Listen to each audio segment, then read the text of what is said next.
I'm Sarah Mitchell, 26, and until 3 months ago, I thought my sapphire engagement ring from my fiancé David was the most beautiful symbol of our love. Not because it was flashy, it wasn't, but because of what it represented. Then my sister Emma called it pathetic at our family brunch, setting off a chain reaction that would end with her facing David's legal team. The look on her face that day was something I'll never forget. I grew up in a middle-class family in Portland. My parents weren't wealthy, but they emphasized education and hard work. Dad was an engineer, Mom worked in marketing. They made sure Emma and I had what we needed, though luxuries were rare. From early on, I learned to work for what I wanted. When I was accepted to Oregon State on a partial scholarship, I still needed 2 part-time jobs to cover expenses. Mornings at a campus cafe, afternoons in classes, evenings tutoring other students. It was exhausting, but I graduated debt-free with a sense of independence that shaped who I became. Emma, 2 years younger, took a different approach. While I embraced our parents' work ethic, she dreamed of escaping what she called our boring suburban life. She'd flip through luxury magazines, create vision boards of designer lifestyles, and talk about the wealthy husband she'd eventually find. "Why work so hard when you could marry someone rich?" she'd ask. I never had an answer that satisfied her. After college, I landed a position at TechFlow Solutions, a growing consulting firm. The pay wasn't amazing, but I saw potential. I arrived early, stayed late, and volunteered for challenging projects. Within 4 years, I'd been promoted to senior consultant, managing my own client portfolio. Emma, meanwhile, had moved to Los Angeles to pursue opportunities. From her Instagram posts, these mainly involved attending parties, dating aspiring actors, and working jobs that put her near wealth and influence. She'd call with stories about mansions she'd visited or executives who'd bought her dinner, always implying her life was more exciting than mine. My dating life was a series of disappointments. Men who initially seemed interested would disappear when they realized I wouldn't dim my ambition for their comfort. One actually said, "It's intimidating dating someone more successful than me." We broke up immediately. I'd almost given up on finding someone when I met David at the Pacific Northwest Tech Conference. I was presenting on digital transformation strategies when he asked the most thoughtful question during Q&A. Afterward, he approached to continue the conversation, and we talked for hours at the hotel bar. David introduced himself as the founder of a cybersecurity startup. He was intelligent, thoughtful, and refreshingly humble. When he asked for my number, I didn't hesitate. Our first date was at a cozy neighborhood bistro. Nice, but not extravagant. He drove a well-maintained Toyota, not the flashy car I'd expected from successful tech guys. Throughout dinner, he asked about my work, my ideas, my goals, and actually listened. He spoke passionately about his company's mission to protect small businesses from cyber threats, but never in a way that felt like bragging. Our second date was at a local art walk, followed by coffee at a bookstore cafe he loved. For our third, we hiked Forest Park and had a picnic he'd prepared. Each time we met, I was more drawn to his genuine nature and quiet confidence. We'd been dating 2 months when I stumbled across an article about his company in Forbes. I was reading it during lunch when I saw Data Shield Security listed as one of the fastest-growing cybersecurity firms in the Pacific Northwest, with David Mitchell as founder and CEO. The article mentioned recent contracts with major corporations and a valuation approaching $100 million. That evening at dinner, I placed the magazine on the table. "Were you planning to mention this?" David looked genuinely embarrassed. "I should have been more upfront. Why weren't you?" He sighed. "When people know about my success up front, it changes things. They either want something from me or treat me differently. My last relationship was with someone who seemed more interested in my bank account than me." He reached for my hand. "With you, I wanted to be just David, not David the CEO, not David the millionaire. Just the guy who was impressed by your brilliant presentation at that conference." His explanation made sense. From that point, our relationship deepened. We discovered shared values, commitment to education, using success responsibly, and believing that wealth should serve purpose beyond status.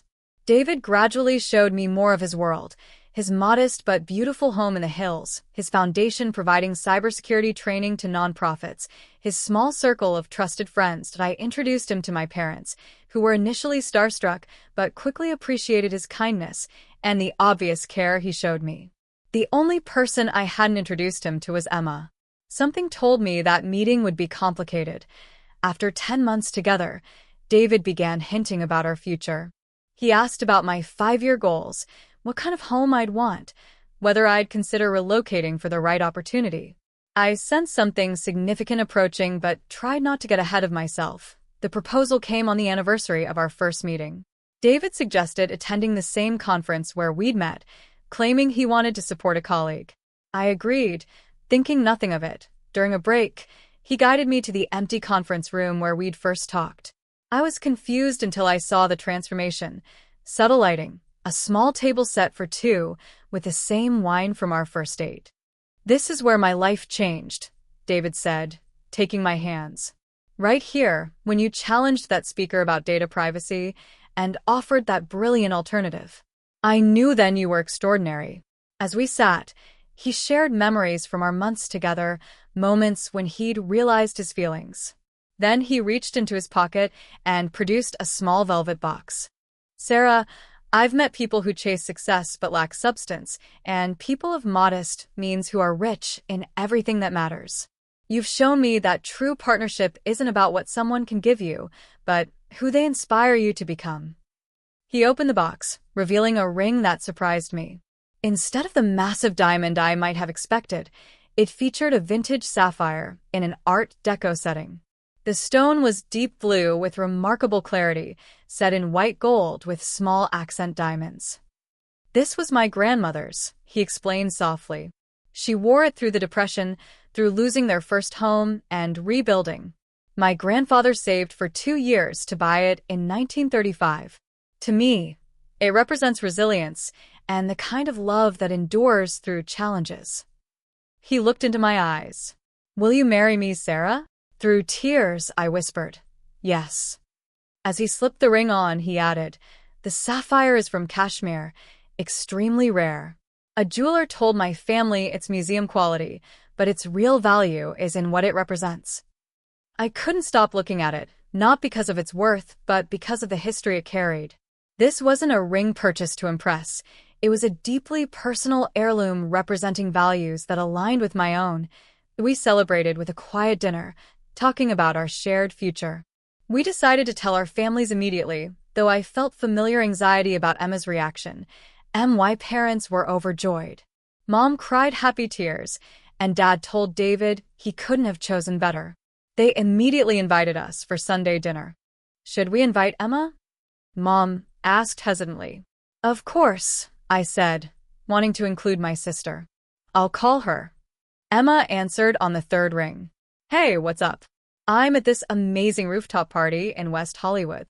I took a breath. "I have news. I'm engaged."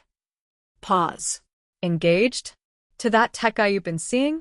Wow, that was fast." "His name is David. We're very happy." "Well, congrats." "I have news too. I'm seeing Marcus Rivera, the hedge fund guy. He's incredibly wealthy." Of course, Emma found a way to compete. "That's great. Mom and Dad are hosting dinner this weekend.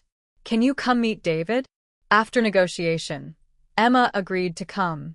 As the day approached, I found myself increasingly nervous. The ring that had felt perfect suddenly seemed understated under the weight of Emma's potential scrutiny. "You okay?" David asked the night before. "Just nervous about Emma. She can be judgmental." He smiled reassuringly. "She's your sister. I'm sure we'll get along fine." Mom had prepared beautifully, her best china, David's favorite salmon dish. Dad had cleaned meticulously and chosen wine carefully. Their efforts to impress touched me, especially since David was the last person to judge based on such things. David and I arrived early to help. He charmed my parents by rolling up his sleeves in the kitchen and engaging Dad in detailed conversation about his latest woodworking project. Watching him fit seamlessly into my family filled me with warmth. That feeling evaporated when Emma's red Audi pulled up, followed by a gleaming Porsche. She emerged wearing what appeared to be a designer dress, her neck and wrists adorned with expensive jewelry. The man from the Porsche was tall, tan, and looked exactly like the type Emma always chose. "Family," Emma called, entering without knocking. "Sorry we're a bit late. Marcus had a call with Tokyo investors." She air-kissed Mom, hugged Dad briefly, then turned to David with an appraising look. "So, this is the man who swept my big sister off her feet. I'm Emma, the fun sister." David shook her hand warmly. "I've heard so much about you. And this is Marcus," Emma said, pulling her date forward. "Marcus Rivera of Rivera Capital Management." Marcus nodded with practiced charm. "Pleasure. Beautiful home." The first part of dinner went surprisingly well. Emma seemed on her best behavior, asking David questions about his work. Marcus spoke extensively about his latest investment opportunities, checking his phone occasionally. As Mom served dessert, she smiled at me. "Sarah, why don't you share your news properly now?" David took my hand. "I've asked Sarah to marry me, and I'm incredibly lucky she said yes." Dad raised his glass. "We couldn't be happier." "Let's see the ring," Emma exclaimed, grabbing my hand before I could extend it. I watched her face shift from anticipation to confusion to something like disappointment. "Oh, it's vintage. Very old-fashioned." "It was David's grandmother's," I explained, hearing defensiveness in my voice. "It has amazing history." "How special?" Emma said in a tone suggesting otherwise. She turned to Marcus. "Remember that ring we saw at Cartier last week? The 3-carat solitaire?" Marcus nodded absently, focused on his phone. "David's grandmother wore this through the Depression," I continued, wanting everyone to understand its significance. "Of course, sentimental value is important," Emma said with a tight smile. "It's sweet when someone gives you something from the heart rather than, well, you know." The implication was clear, that David had chosen sentiment over expense. Conversation moved on, but I noticed Emma continuing to glance at my ring, each look making me more uncomfortable. After dinner, she pulled me into the kitchen. "So," she whispered, "is that really the best he could do? I mean, isn't he supposed to be worth millions? That sapphire looks tiny." "Size doesn't matter to me," I said, cheeks flushing. "It's the meaning behind it. But is it even real? Sapphires that small usually aren't worth much. Maybe he's not as successful as he claims." "Of course it's real. David wouldn't give me a fake ring." Emma raised her eyebrows. "I'm just saying, for a tech millionaire, it's underwhelming. Men with real money want to show it off. Trust me, I know the type." Before I could respond, Emma returned to the dining room. I followed, trying to compose myself, only to hear her announcing, "I was just telling Sarah she should get that ring appraised. It's so unusual, and you know how many fakes are circulating these days." The room fell silent. My parents looked mortified, Dad confused, Marcus suddenly interested. David turned slowly to Emma. "I'm sorry, what about the ring?" "Either oblivious to or enjoying the tension," Emma continued. "I'm just saying sapphires that color are often treated or synthetic. A real cashmere sapphire that size would be incredibly valuable, so it's probably not genuine. No offense, it's still pretty." I felt tears of embarrassment threatening. Not because I believed her, but because of the deliberate cruelty of trying to diminish something so meaningful. David placed his napkin on the table and stood. "The ring," he said quietly, "is a cashmere sapphire from the 1930s. The mine closed in 1947 after producing some of the world's finest stones. My grandfather purchased it from a jeweler in Seattle who specialized in rare gems." Emma's smile faltered. "Well, it just looks so simple." "The most valuable things often don't need to announce themselves," David replied evenly. "My grandmother believed in understated elegance rather than ostentation." I could see Emma calculating her response when Mom quickly interjected, "Who wants coffee?" The rest of the evening passed in strained conversation, with Emma making several more subtle digs. When they finally left, I felt exhausted from the tension. "I'm so sorry," I told David in the car. "Emma's always been competitive, but this was cruel." David took my hand. You have nothing to apologize for. What matters is what the ring means to us. The morning after dinner, I woke to a text from Emma. Had such fun meeting David. FYI, sent you some info on sapphire authentication. Just looking out for you. XOXO. My email contained links to articles like How to Spot Fake Sapphires and Why Some Men Give Costume Jewelry. I deleted it without responding. Within days, Emma had launched a subtle Instagram campaign. Stories featuring her own jewelry with captions like Real recognizes real and When he loves you enough to invest properly. She never mentioned me directly, but the timing made her target clear.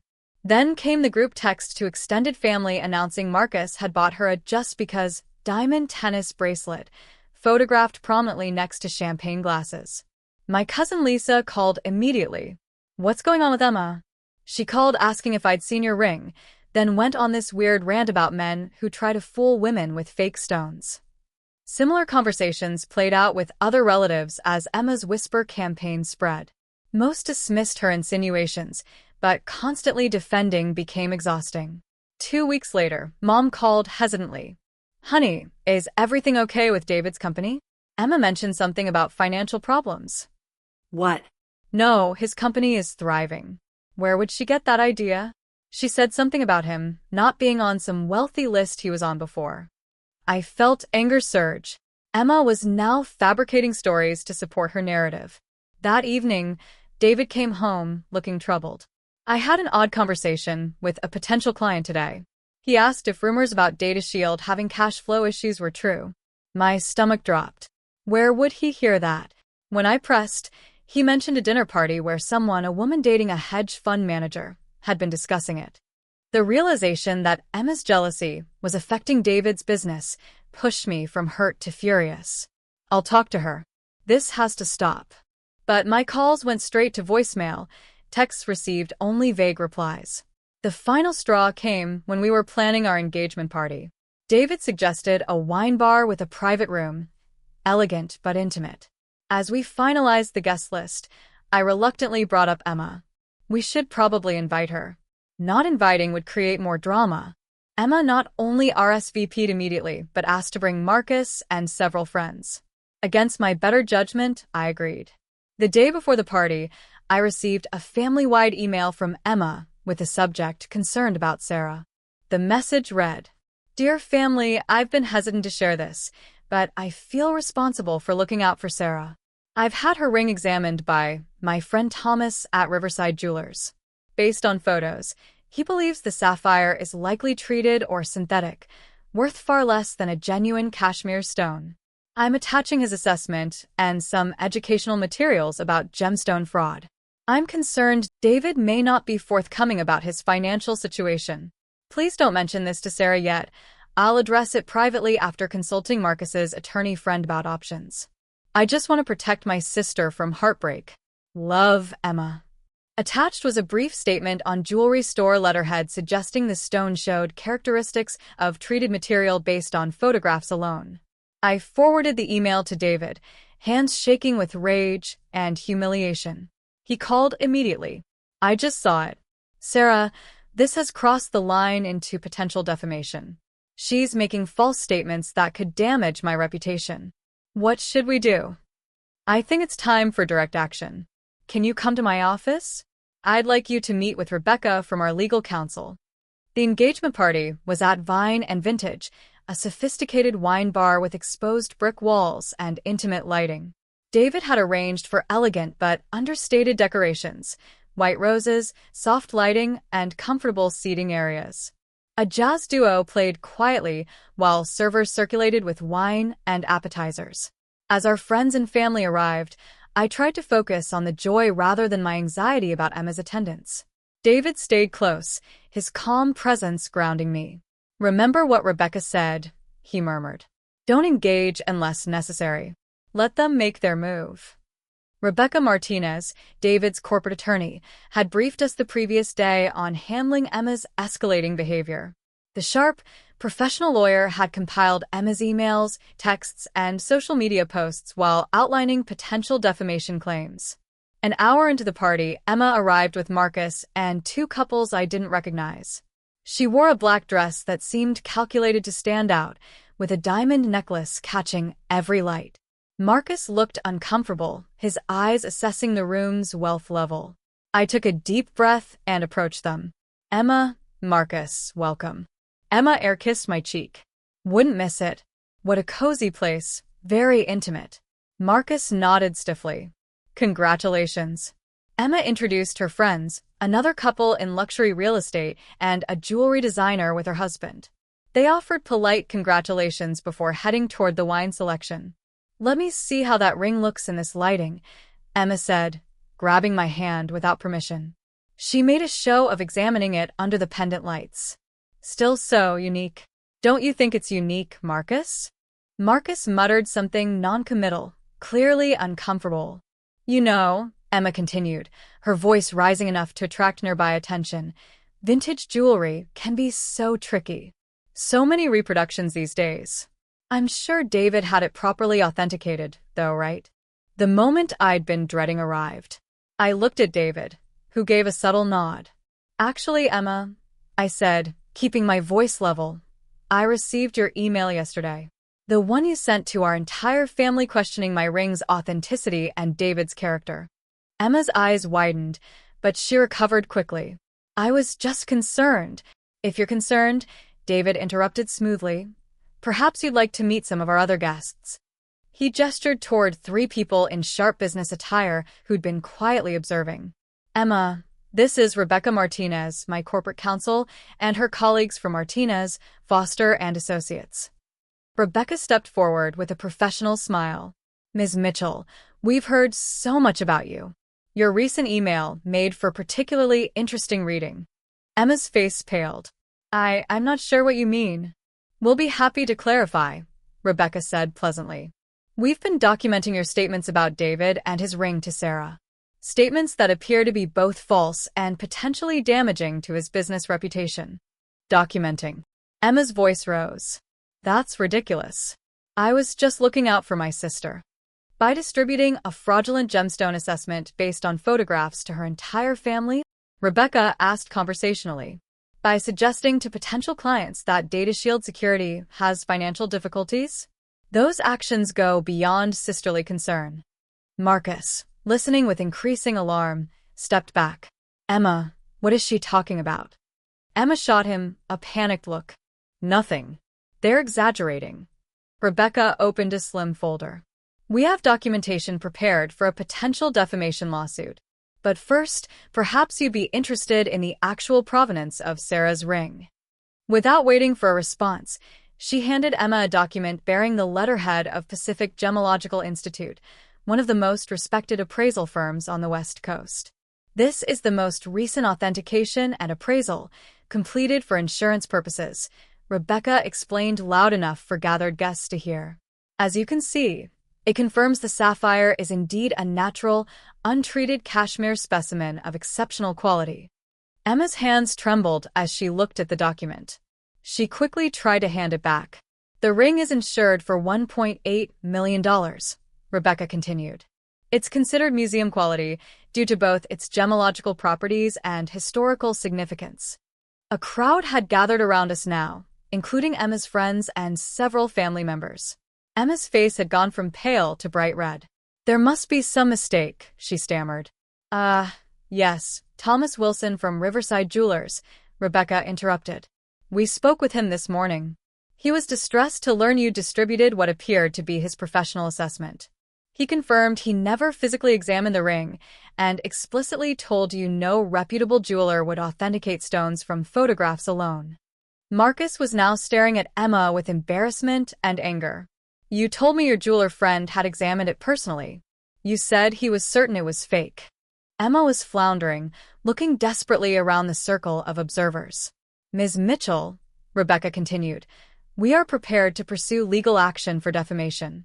The estimated damages to Data Shield Security alone, based on the client who delayed signing after hearing your rumors, could exceed $2 million. $2 million. Marcus repeated, taking another step away from Emma. Emma turned to me, tears forming. Sarah, this is insane. I'm your sister. I was just concerned. I looked at her steadily. No, Emma. You were trying to hurt me. You couldn't stand that I found genuine love instead of the transactional relationships you've always pursued. That's not true. I just thought a millionaire would give you something bigger and less. And less what? David asked quietly. Unless I valued meaning over display? My grandmother believed true elegance doesn't need to shout. Emma looked around at the circle of faces, some sympathetic, others disapproving, all clearly aware of what she'd done. Her friends were edging away, not wanting association with the scene. Marcus was already across the room, distancing himself entirely.